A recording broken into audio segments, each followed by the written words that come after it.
Once upon a time, in a quaint little village called Meadowbrook, there was a curious young rabbit named Ruby. Ruby was known for her boundless energy and never-ending adventures, which often led her into all sorts of mystical matters. One day, while hopping through the woods, Ruby stumbled upon an ancient oak tree with a tiny, ornate door at its trunk. Intrigued, she knocked 3 times, and to her surprise, the door slowly creaked open. Inside, she found a room filled with shimmering coins and glittering jewels. In the center of it all sat an old wise tortoise named Tobias. "Welcome, dear traveler," he greeted, "to the fortune of friends. Every coin you take, you must also leave behind a token of friendship." Ruby listened carefully and decided to take one shining gold coin. In exchange, she left behind a vibrant flower she had plucked earlier that day. Tobias smiled deeply. "Remember, young Ruby, true fortune lies in the bonds you create." Delighted with her discovery, Ruby bounded back to Meadowbrook to share the gold coin and the story of the wise tortoise with her friends. Full of excitement, her friends gathered around as she showed them the coin and told tales of the magical room. Inspired by Ruby's adventure, each of her animal friends decided to visit the ancient oak tree themselves. Oliver the wise owl, Bella the playful squirrel, and Max the gentle deer each left a token of friendship, spreading the wisdom of Tobias throughout the village. As days turned into weeks, something magical happened. The village of Meadowbrook became known for its harmony and camaraderie. Every resident cherished friendships like treasures greater than any gold or jewels. The bonds they built with one another created a wealth that no fortune could match. And so, the lesson learned was simple yet profound.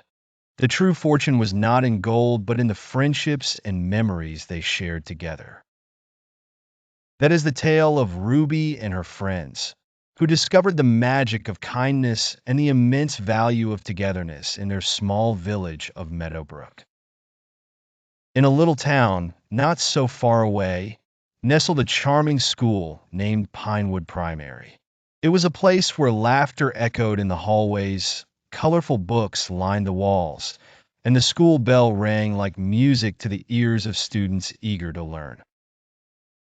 Among those students was a curious young girl named Lily, known for her bright smile and even brighter ideas.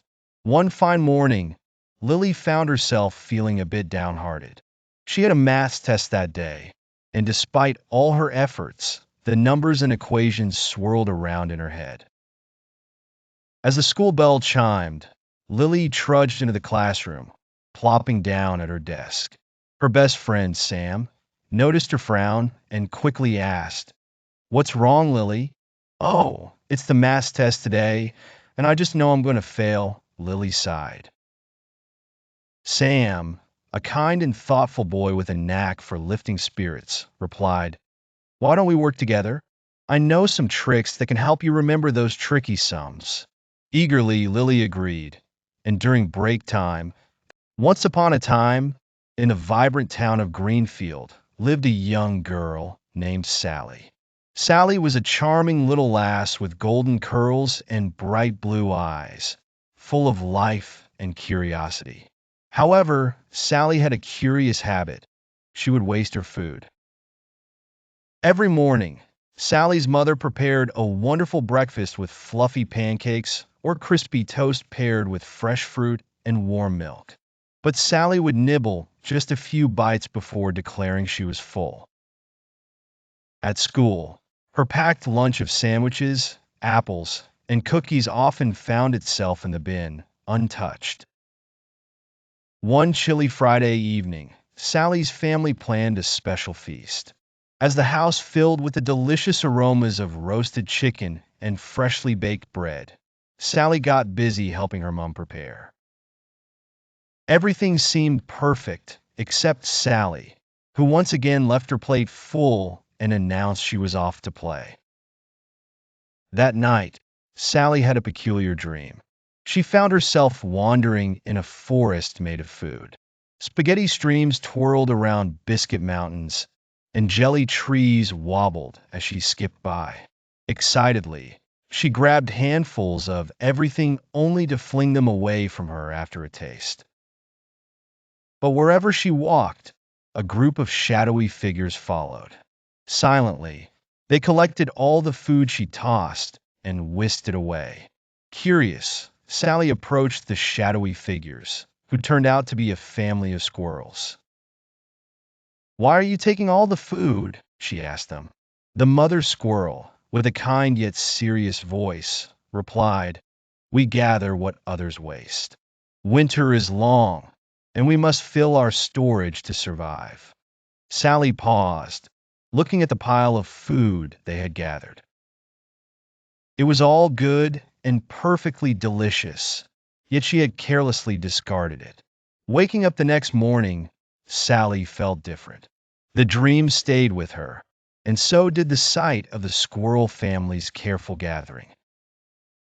She realized then that throwing food away was not just wasteful, but also thoughtless. Perhaps there were others like the squirrel family in the real world, those who could have used what she had so easily discarded. From that day, Sally made a conscious effort to only take what she could eat. Her lunchbox returned empty, and she savored every bite at home. She even started volunteering with her mom at a local shelter, helping those in need.